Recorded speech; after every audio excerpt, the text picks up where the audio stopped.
Imaginemos por un momento a un imperio que de verdad parecía haberlo conquistado todo. Una maquinaria de guerra, de logística, que se extendía por miles y miles de kilómetros. Ahora, imaginemos que esa máquina imparable se detiene, en seco. Pero no contra otro imperio, no. Se detiene contra un pueblo que simplemente se negó a arrodillarse. Esta es la historia de cómo el Sol fue detenido en la frontera sur del mundo. A ver, vamos a desglosar esto. Esta frase de verdad lo resume todo. Es el corazón de este choque. Por un lado, tenemos una maquinaria de conquista que nadie había podido parar. Y por el otro, una resistencia que estaba a punto de cambiar la historia para siempre. Bueno, empecemos por el principio. Conozcamos al primer gran protagonista de esta historia. Y no era cualquier reino, ¿eh? Era el Tahuantinsuyo, el gran imperio inca, justo en la cima de su poder, con la mirada puesta al sur, hacia lo que para ellos era literalmente el fin del mundo. Y aquí está la clave para entender a los incas. No eran solo fuerza bruta, para nada. Eran unos genios de la organización. Su avance no se basaba solo en tener más guerreros, sino en sus caminos, sus fortalezas y un sistema de tributos que, iba absorbiendo a cada pueblo que conquistaban. Cada victoria hacía que su maquinaria imperial fuera todavía más grande e imparable. A ver, para el Zapa Inca expandirse no era como una opción en el menú, era un mandato divino, casi una obligación. Y el sur, las tierras que hoy son Chile, pues era la siguiente pieza lógica en su enorme tablero de ajedrez continental.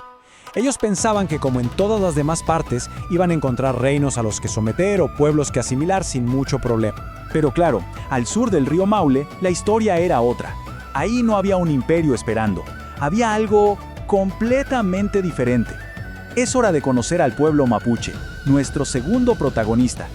Esta tabla lo deja clarísimo, ¿no? Es que es un choque de universos. Los incas buscaban un rey, una cabeza a la que cortar para tomar el control, pero aquí no había una sola cabeza. Por su lado, los mapuches, pues no entendían eso de rendirle tributo a un emperador que vivía a miles de kilómetros.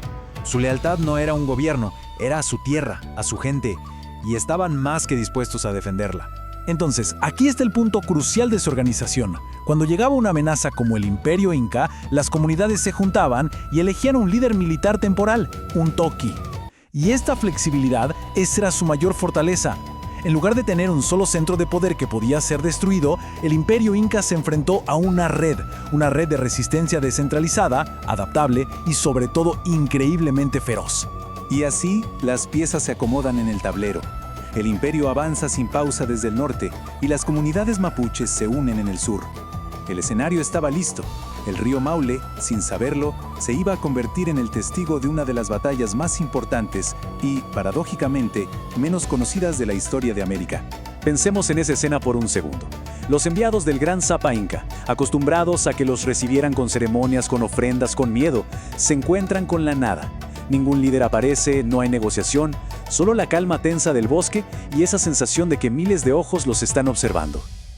Esa fue la única respuesta que recibieron. Y una muy clara. La guerra era inevitable. Y la batalla fue de una ferocidad brutal. 3 días. El primer día, los incas avanzan en su formación perfecta. Pero en el segundo día, ¡boom!, se desata la furia mapuche. No les dieron una batalla en campo abierto. Los atacaban desde el bosque, como fantasmas, y desaparecían antes de que el ejército imperial pudiera siquiera reaccionar. Para el tercer día, los dos bandos estaban destrozados, agotados. Nadie había ganado y nadie había perdido. Un punto muerto. Y aquí está el meollo del asunto. Para los mapuches, haber resistido, no haber sido conquistados, ya era una victoria. Pero para los incas, no ganar era sin duda una derrota. Era la primera vez que su poderosa maquinaria militar no solo no ganaba, sino que era frenada en seco. El resultado de este increíble empate no fue solo el fin de una campaña, no. Fue el nacimiento de una frontera que iba a durar por siglos.